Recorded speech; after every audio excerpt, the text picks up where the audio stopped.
गुरुर्ब्रह्मा गुरुर्विष्णु गुरुर्देवो महेश्वर गुरुर्साक्षात् परम ब्रह्म तस्मै श्री गुरुवे नमः। जय श्री कृष्ण। कार्तिक मास के 30वें अध्याय की कथा। शौनक जी बोले, विष्णु भगवान को प्रिय इस कार्तिक मास के व्रत का ऐसा प्रभाव है कि स्वामी के साथ द्वेष रखने आदि के पाप भी नष्ट हो जाते हैं। इससे दूसरे का दिया हुआ पुण्य भी मिलता है। हे प्रभु, इससे बिना दिया हुआ पुण्य भी मिल जाता है अथवा नहीं, हमें यह बताइए। सूत जी बोले, हे शौनक ऋषियों, बिना दिए हुए पुण्य तथा पाप जिस कर्म से प्राप्त होते हैं उन्हें सुनो। सतयुग आदि में देश, ग्राम तथा कुल के लोगों को भी पाप और पुण्य का भाग मिलता है, परंतु कलयुग में केवल करने वाले को ही पाप और पुण्य का भाग भोगना पड़ता है। कर्म संसर्ग से बिना किए हुए पाप और पुण्य का भाग भी मिलता है। एक साथ मैथुन करने तथा एक पात्र में भोजन करने से पाप और पुण्य का आधा आधा फल मिलता है। हवन कराने तथा एक पात्र में भोजन कराने से पाप और पुण्य का 1/4 भाग प्राप्त होता है। दर्शन, श्रवण तथा ध्यान करने से दूसरे के पुण्य पाप का 100वां भाग मनुष्य को मिलता है। पराई निंदा करने, सुनने तथा धिक्कारने से उस व्यक्ति का पाप मिलता है तथा अपना पुण्य चला जाता है। हम जिसकी बुराई करते हैं, निंदा करते हैं, उसका पाप आ जाता है और हमारा पुण्य उसको चला जाता है। जो व्यक्ति किसी पुण्यात्मा मनुष्य की सेवा करता है, वह चाहे पत्नी हो, चाहे शिष्य अथवा अन्य कोई, सेवा के फलस्वरूप उसके पुण्य का भाग सेवक को भी मिल जाता है। यानी जो धर्मात्मा व्यक्ति की सेवा करता है, जैसे पत्नी पति की करती है, शिष्य गुरु की करता है, तो उनका भाग, उनका जो पुण्य है वो स्वयं ग्रहण कर लेता है।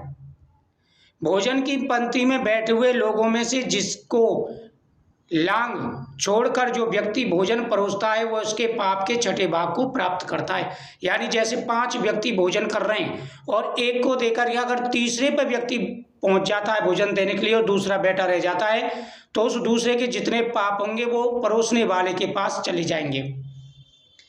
6ठे भाग का वह अधिकारी हो जाता है। जो व्यक्ति स्नान तथा संध्या करते समय किसी का स्पर्श करता है अथवा किसी के साथ बातचीत करता है, वह अपने पुण्य का 6ठा भाग उसे दे देता है।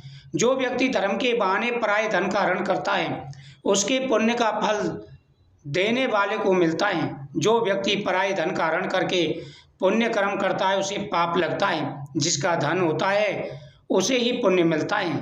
जो मनुष्य पराये ऋण को चुकाए बिना ही मर जाता है, यानी किसी का धन लेकर के मर जाता है, तो ऋण देने वाला व्यक्ति उसके पुण्य को अपने धन की मात्रा के अनुसार प्राप्त करता है। उपदेश देने वाले तथा सहायता करने वाले को पुण्य पाप का 6ठा भाग प्राप्त होता है।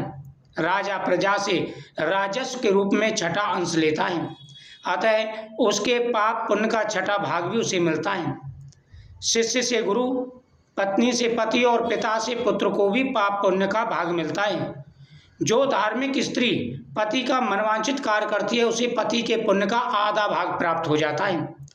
सेवक अथवा पुत्र के अतिरिक्त किसी अन्य के द्वारा दान कराने वाले को अपने पुण्य का 6ठा भाग देना पड़ता है। इस प्रकार बिना दिए कुछ भी पाप और पुण्य का फल प्राप्त होता है। इस संबंध में पवित्र बुद्धि वाला एक प्राचीन इतिहास सुनो। पूर्व काल में अवंतीपुरी में धनेश्वर नामक एक ब्राह्मण रहता था। वह ब्राह्मणों के कर्म से भ्रष्ट, पापी तथा दुर्बुद्धि था। वह रस, शराब, कंबल, चमड़ा आदि बेचने वाला, झूठ बोलने वाला, वैश्यागामी, महापापी तथा ज्वारी था। एक बार धनेश्वर क्रय विक्रय के लिए देश देशांतरों में भ्रमण करता हुआ महिष्मती नामक नगरी में जा पहुंचा। राजा महेश द्वारा निर्मित उस नगरी का नाम महिष्मती था। वहाँ पाप नाशनी नर्मदा नदी बहती है। उस स्थान पर कार्तिक व्रत करने वाले बहुत से लोग अनेक गांवों से आए थे। यानी उस जगह पर जगह जगह से, दूर दूर से लोग कार्तिक स्नान करने आए थे। उन्हें देख करके अपनी वस्तुओं की बिक्री करते हुए धनेश्वर ने भी 1 महीना वहीं पर निवास किया। और धनेश्वर ने क्या किया, वो पापी तो था लेकिन पिछला कोई पुण्य कर्म उसका उदय हुआ, इसकी वजह से उसने 1 महीना नर्मदा नदी पर ही बिताने का निश्चय कर लिया। कार्तिक के पूरे महीने वह अपना सामान बेचने के लिए नर्मदा नदी के तट पर नित्य भ्रमण किया करता था, और जहाँ पर जो श्रद्धालु आए थे नर्मदा नदी के तट पर, उनके लिए ही वह सामान बेचा करता था। इस प्रकार वह सामान बेचा करता था। एक समय उसे वहाँ पर ब्राह्मण को देवताओं की पूजा अर्चना करते हुए देखा। उसमें कोई पुराण पढ़ रहा है तो कोई सुन रहा है। वो वहाँ पर भ्रमण कर रहा है और देख रहा है कोई ब्राह्मण तो पुराण पढ़ रहा है, कोई कथा कह रहा है, कोई सुन रहा है, कोई भवन कर रहा है, कुछ लोग विष्णु स्तुति कर रहे हैं, नृत्य गान कर रहे हैं, वादन कर रहे हैं, कुछ लोग विष्णु मुद्रा लगाए बैठे हैं, कुछ तुलसी की माला धारण किए हुए हैं। धनेश्वर उन्हें बड़े आश्चर्यपूर्वक देखता रहा। वहाँ प्रतिदिन भ्रमण करते हुए उसने वैष्णवों के दर्शन, स्पर्श तथा भाषण से श्री विष्णु के नाम का श्रवण का लाभ प्राप्त किया। इस प्रकार वहाँ 1 मास तक रहते हुए उसने कार्तिक मास के उद्यापन की विधि को तथा हरि भक्तों के जागरण को देखा। पूर्णमासी के दिन उसने ब्राह्मण तथा गौ पूजन आदि कृत्य देखे तथा दक्षिणा भोजन एवं दीप दान की क्रियाएं भी देखी। सूर्यास्त के समय उसने दीप उत्सव की विधि देखी और वह सब भी देखा जो शिवजी की प्रीति के लिए किया गया। पूर्णिमा के दिन ही शिवजी ने त्रिपुर नामक राक्षस को भस्म किया था। अतः शिवजी के भक्त इस तिथि को बड़ा उत्सव मनाते हैं। इस मंत्र को पढ़ते हुए देवालय में दीपदान करना चाहिए। दीपम ज्योति परम ब्रह्मा, दीपम ज्योति जनार्दनम, दीपम हर्तु मे पापम, संध्या दीपम नमस्तुते, शुभम करोति कल्याणम, आरोग्यम सुख संप्रदम, शत्रुबुद्धि विनाशम च, दीपम ज्योति नमस्तुते।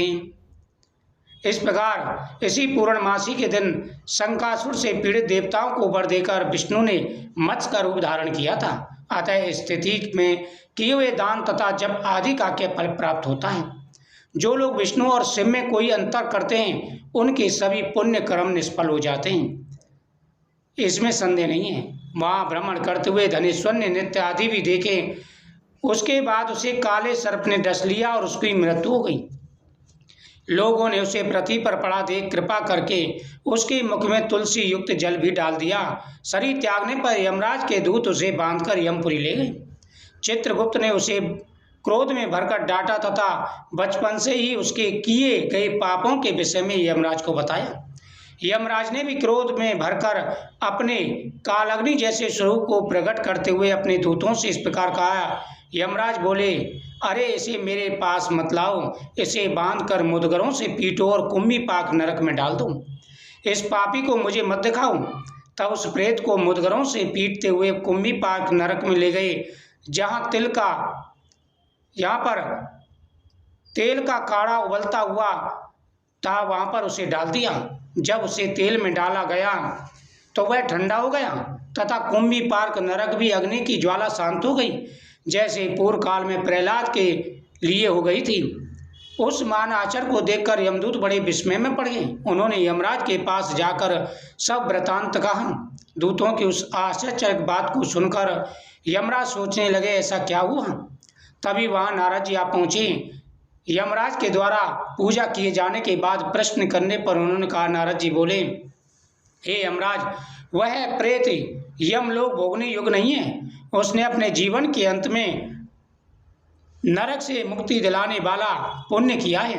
पुण्य कर्म करने वाले जिस वैष्णव ने कार्तिक मास का व्रत किया हो उसका दर्शन करने वाले को भी पुण्य मिलता है।